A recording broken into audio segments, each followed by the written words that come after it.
अवाम को मैं ये बताता हूँ जी, अच्छाई और बुराई की चीज़ें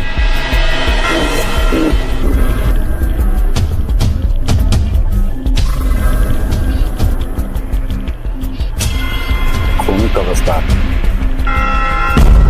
की कहना सच की दुनिया। अस्सलाम वालेकुम नाज़रीन, आपका प्यारा भाई प्रोफेसर मोहम्मद यूसुफ फिर आपके पास आया है कि नई कहानी लेकर। वो कहानी क्या है? तीसरी दुनिया की। तीसरी दुनिया क्या है? अच्छाई और बुराई की। अच्छाई बुराई क्या है? जिन, चुड़ैल, भूत, बिहो, परी, जिन्नी, इनके बारे में।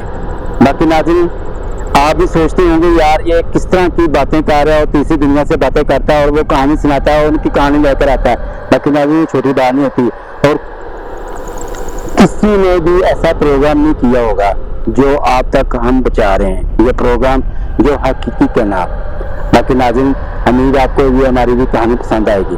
बाकी नाज़रीन, आगे प्रोग्राम को आगाज़ करते हैं और बताते हैं आपको ये कहानी किस तरह की है और किस तरह की नहीं। अब ये मेरे 4 दोस्त और 5वें दोस्त, 5 दोस्त हैं मेरे और ये कहानी बताएंगे। अस्सलाम वालेकुम जी। वालेकुम सलाम। वालेकुम सलाम। अच्छा, बहुत दिनों खुशी हुई थोड़े ना गल्लां बातां हो रही सी, दसते पे मैंने बहुत खुशी हुई है। बाकी नहीं थोड़ा आने का शुक्रिया है और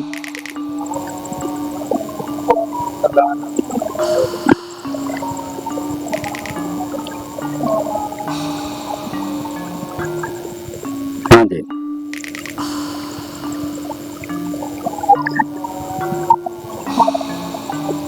जी बिल्कुल नहीं, बिल्कुल पता है क्या गल है। हाँ, बाकी थोड़ा गलबात चीज तो सानू पूरी साढ़े कोई आवाम है जी, आवाम में सारा कुछ दसिया जाता है, सारी गल्लां बात दसते है आवाम ने जी किस तरह हो रहा है, किस तरह नहीं मसला हो रहा है, किस तरह कहानी और तीसरी दुनिया की कहानी जो दसी जाती है, सब कुछ किया जाता है। यह छोटी गल नहीं जी। बाकी नाज़रीन, साड़ी कोई नाज़रीन करेगा नहीं, अपनी आवाम ने दसना है, मकसद है कि उन्हें पता चलेगी तीसरी दुनिया के जिन, चुड़ैल, भूत, बिहो, परी और किस तरह का रहन सहन है, किस तरह कारनामे और किस तरह की उनकी जिंदगी बसर होती है। सानू यह चीज दसनी पैनी है। ऐसी यह चीज़ें तो इसलिए दस रहे हैं कि तुम्हें पता होना चाहिए यह चीज।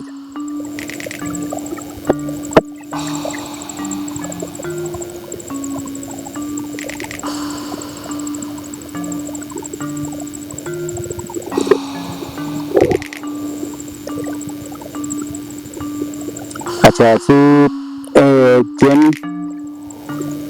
जिन के 4 बच्चे, सारे बेटे बेटी कोनी माशाल्लाह। मेरी गल है जी कि वो तुम 4 बेटी वाला तो मैं बात की छोटी गल नहीं जी। और शादी जिन्नी ना जा जिन्नी ना, ठीक है। अपने खानदान च या बाहर रिश्ता किया?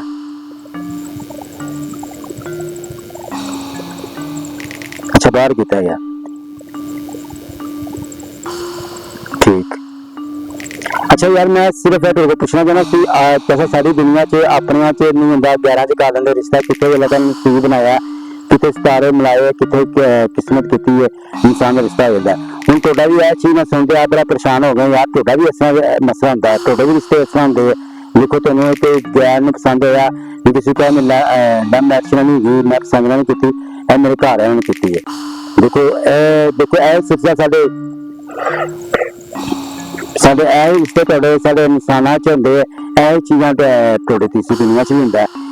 तो माशा देखो अल्लाह ताला का एक कारनामा है, देखो कृष्णा है, देखो हर पास एक चीज ही है, लेकिन सिर्फ एक दिखाया नहीं दिता जाता, लिखा नहीं जाता तीसरी दुनिया कह रही है, सिर्फ मेन मकसद है गया।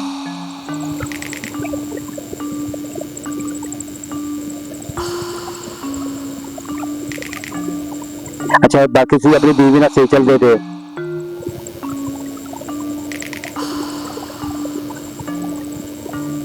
बाकी 4 बेटे हुए नहीं, मैंने पता है कि साढ़े च ऑपरेशन होंदा है, अपरेट होंदा है, अगर बड़ा ऑपरेशन किया जाता है। बाकी थोड़े च चीज नहीं होंगी, तो थोड़ा सिर्फ एक दाई का चक्कर होंदा है, थोड़ा वो चीज नहीं होंदा। यह चीज देखा है, देखो सेम चीज यही है, कैसा और बच्चा पैदा कर दी, इस तरह जिन्नी भी बच्चा पैदा कर दी, चुड़ैल भी बच्चा पैदा कर दी, भूतनी भी बच्चा पैदा कर दी, कभी भी बच्चा पैदा करती है, कोई छोटी गल नहीं है। हाँ जी, बाकी मकसद सिर्फ यह चीज है, सारी दुनिया लालच च आ गई कि असं अपरेड कर दें, अपना पेट चीड़ा कर दें गए हैं। सिर्फ यह मकसद कि असं पैसे की वजह ला जाने कि जी यह बच्चा इंज हो गया जी, इंज हो गया, तेरा हो गया, मसला हो गया, तेरा हो गया जी, इंज हो गया जी, ए हो गया जी, ए हो गया जी, अपरेड किया जाएगा, अगर नहीं किया जाएगा, नहीं जी बच्चा मर जाएगा या मां कुछ हो जाएगा। साढ़े तो सिर्फ यह चीज चलती है कि साड़ी आ चुकी है कमी तो लालच की आ गई खेड। क्यों अज पेशा नहीं दिखाना यार, एक बंदा चीड़ा कर देना यार, उन्हें बांझ कर देना यार, चीड़ा है ना चल रहा कि इन्ना चीड़ा हाथ च आ जाए तो बंदे ने छोटी चीड़ा हाथ च आ जाए तो मैंने तकलीफ होती है। लेकिन असं लोग ही करने असी अपना ऑपरेशन करवा लें, ऑपरेशन करवाया बेचारा औरत बेचारी मैंने तकलीफ रही बेचारी, एक जिंदगी अपनी पता नहीं कैसा चलती है। फिर 4 बच्चे पैदा करने, 4 ऑपरेशन करने, पंजवां करोगे तो वो नुकसान है यार, यह चीज है यार, छोटा तो है ही नहीं। तो माशाल्लाह देखो तो थोड़ी तीसरी दुनिया की वाकई चीज नहीं होंगी, कोई लालच नहीं, थोड़े होर मसले होंगे, बकाया चीज है यार।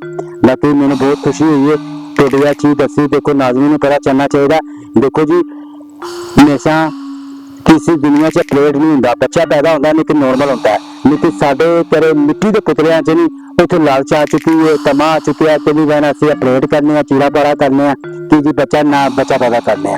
बाकी मैंने बहुत बड़ी खुशी हुई कि मैं नाज़रीन ने पता चलिया यार छोटी गल नहीं थी, बहुत बड़ी गल है। क्यों तीसरी दुनिया च भी गल है। बाकी मैंने बहुत खुशी हुई तुम आए हो और मैंने बहुत ज्यादा दिलों खुशी हुई है।